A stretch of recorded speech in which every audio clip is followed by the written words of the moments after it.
ঋত্বিকবৃন্দ, ইষ্টপ্রাণ দাদা, ভক্তিপতি মায়েরা ও ছোট্ট কিশোর সোনামণিরা, সবাইকে শ্রেণী বিশেষে আমার ভক্তিপূর্ণ প্রণাম,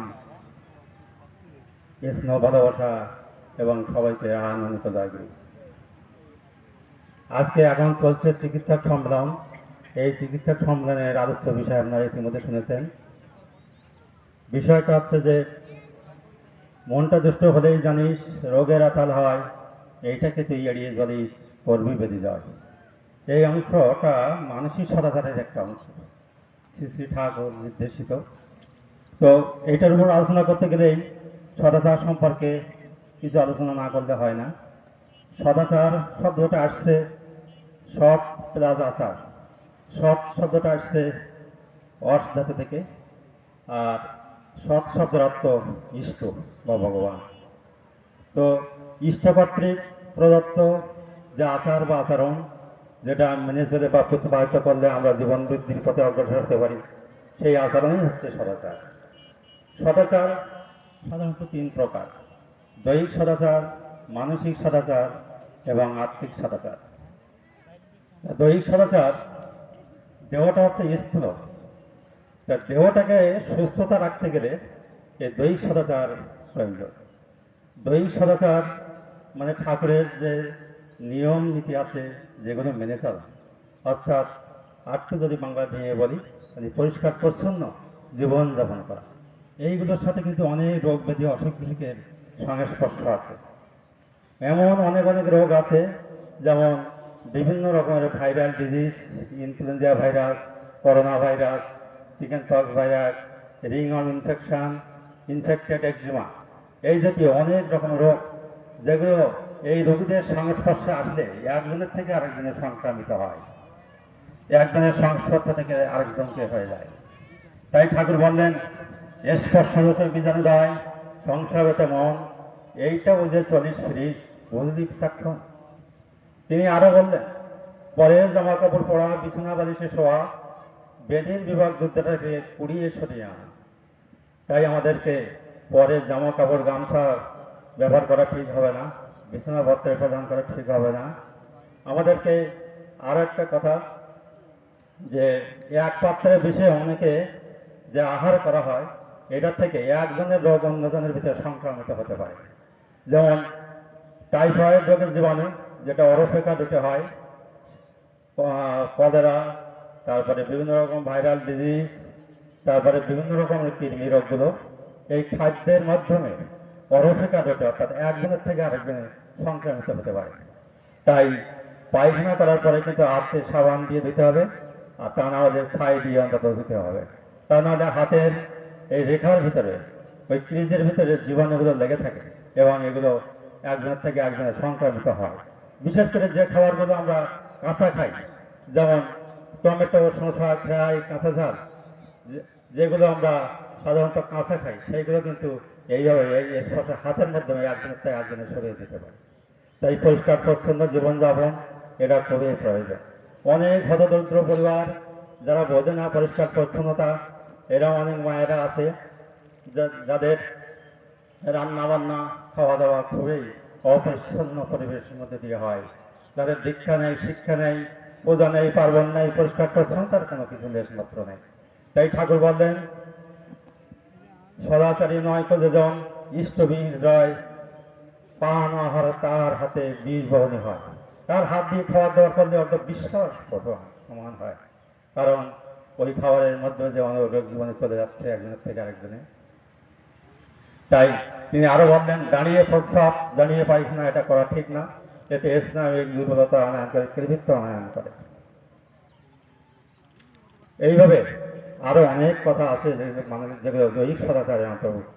আজকের আলোচ্য বিষয় আমাদের মানসিক সদাচার, অর্থাৎ বলছেন যে মনটা দুষ্ট হলে রোগের আঘাত হয়। মনটা দুষ্ট, হ্যাঁ, মনটা অনেক কারণে কিন্তু দুষ্ট হতে পারে। ক্রোধে মন দুষ্ট হয়, লোভে মন দুষ্ট হয়, কামাত হয়ে নানা রকম ব্যবচারে মনটা অসুস্থ হয়ে যায়, দুষ্ট হয়ে যায়। তাই মন সাথে শরীরের কিন্তু একটা গভীর সম্পর্ক আছে। আমরা যখন ব্যথা পাই তখন চোখ দিয়ে জল আসে, যখন আমরা ভয় পাই তখন গায়ের লোম খারাপ হয়ে যায়, অর্থাৎ এটা নার্ভাস সিস্টেম দ্বারা পরিচালিত হয়।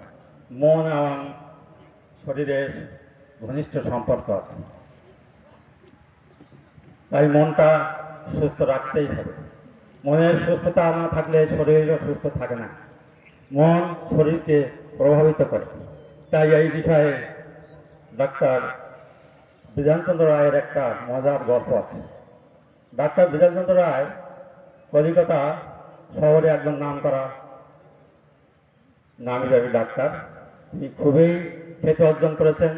তিনি MBBS ডিগ্রি পাস করার পরে তিনি বিলাতে গিয়েছিলেন এবং সেখান থেকে মেডিসিনে গৌরব ডিগ্রি নিয়ে তিনি কলিকাতা শহরে চলে আসেন এবং তিনি চিকিৎসা শাস্ত্রে সাক্ষাৎ ধন্বন্তরী কিংবদন্তি প্রচুর সুনাম তিনি অর্জন করেছেন। তাই একবার এক যুগে সমস্ত কলিকাতা শহরের সমস্ত ডাক্তারদের দেখে তার রোগ আর সারে না, তাই তিনি বিধানচন্দ্র রায়ের চেম্বারে যোগাযোগ করলেন। পরের দিন বিকালে আসেন। সেই রোগীটার সমস্যা হচ্ছে 30-35 বছর বয়স ছেলে, অত্যন্ত মোটা, এত পরিমাণে মোটা যে ওজনে 5-6 মণ হবে, 2 জনের তার হাতে বেড়ে পাওয়া যায় না। তা বিধানবাবু চেম্বারে ডাকলেন। উনি দরজা দিয়ে ধীরে ধীরে কাটিয়ে আস্তে আস্তে প্রবেশ করলেন এবং 2-3 জন কাঠের চেয়ার দিয়ে তাকে বসালেন। বসিয়ে তার পিতামাতা আত্মীয় স্বজন তাদের কাছ থেকে বিস্তারিত জানলেন। দেখলেন, শুনলেন যে আমার এই ছেলেটা ক্রমান্বয়ে মোটা হয়ে যাচ্ছে এবং সে এত পরিমাণে মোটা হচ্ছে যে তার হাঁটা চলাফেরা খাওয়া দাওয়া সব কিছুতে সে কষ্ট বোধ করে। এমনকি সে 2-4 পা হাঁটতে গেলেই তার দম লেগে যায়। এটাই তার মারাত্মক কষ্ট। এটা নিয়ে সবাই খুব উদ্বিগ্ন। ডাক্তারবাবু সমস্ত সব কিছু শুনলেন, রোগীর কাছে শুনলেন, সমস্ত রিপোর্টপত্রগুলো দেখলেন। দেখার পরে তিনি চিন্তা করলেন, এর তো কোনো রোগই না, এর মাত্র শুধু খাওয়া। খাইতে খেতে যখন শরীরের সেলগুলোর ডিভিশন হয়ে উৎপাদ ফেটে গেছে, তখন তার খাওয়ার প্রবণতা আরও বেড়ে গেছে। খাওয়ার প্রবণতা বাড়াটাই তার হচ্ছে রোগ। তাই তিনি চিন্তা করলেন যে একে তো একটা মানসিক চিকিৎসা দিতে হবে। তাই তিনি বললেন যে আপনার ছেলে তো মারাত্মক একটা ব্যাধি হয়েছে, যা আর সারার নয়, আপনার ছেলে আর বাঁচবে না।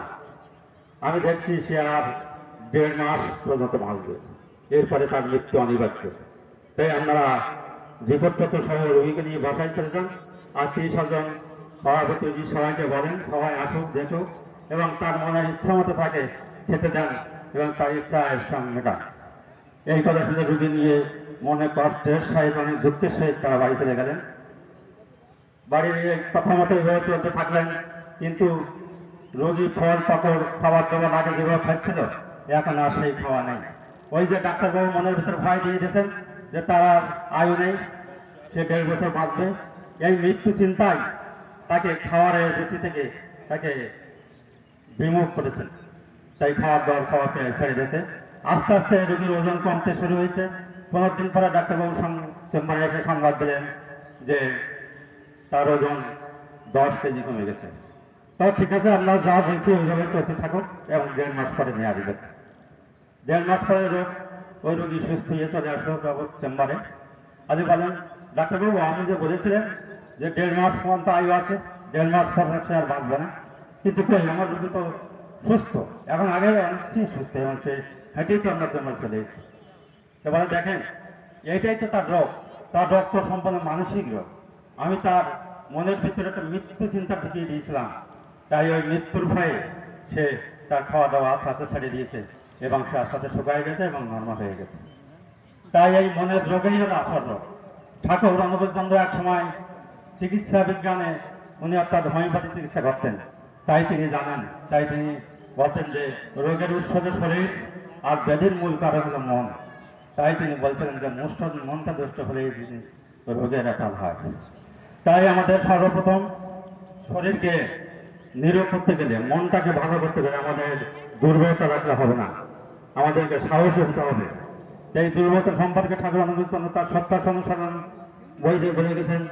সত্যানুসরণ বইটা খুব ক্ষুদ্র, যা পকেটে পরিবহন করা যায়, কিন্তু আকারে ব্যক্তিত্ব বিশাল। সমস্ত শাস্ত্রের রস নির্যাস করে এই গ্রন্থ লেখা। তাই এই গ্রন্থের প্রথম পাড়ায় লেখা আছে যে আমাদের সর্বপ্রথম আমাদের দুর্বলতার বিরুদ্ধে যুদ্ধ করতে হবে, সাহসী হতে হবে, বীর হতে হবে। পাপের যেমন তো প্রতিমূর্তি ওই দুর্বলতা, তারাও যত শীঘ্র পারো ওই রক্ত শোষণকারী অবসাদগ্রস্ত ভ্যাম্পায়ারকে স্মরণ করো তুমি সাহসী, স্মরণ করো তুমি শক্তিত্ব নয়, স্মরণ করো তুমি পরম পিতার সন্তান। আগে সাহসী হও, অকপট হও, তাদের ধর্মযজ্ঞে ঢোকার অধিকার জন্মাবে। তাই আমাদেরকে সাহসী হতে হবে, আমাদেরকে দুর্বলতার বিরুদ্ধে যুদ্ধ করতে হবে, মনটা স্থির করতে হবে, মনের শক্তি সাহস নিয়ে আসতে হবে। এটাই মানসিক সদাচারের মূলধর্ম। এখানে আমি আমার সংক্ষিপ্ত আলোচনা শেষ করছি।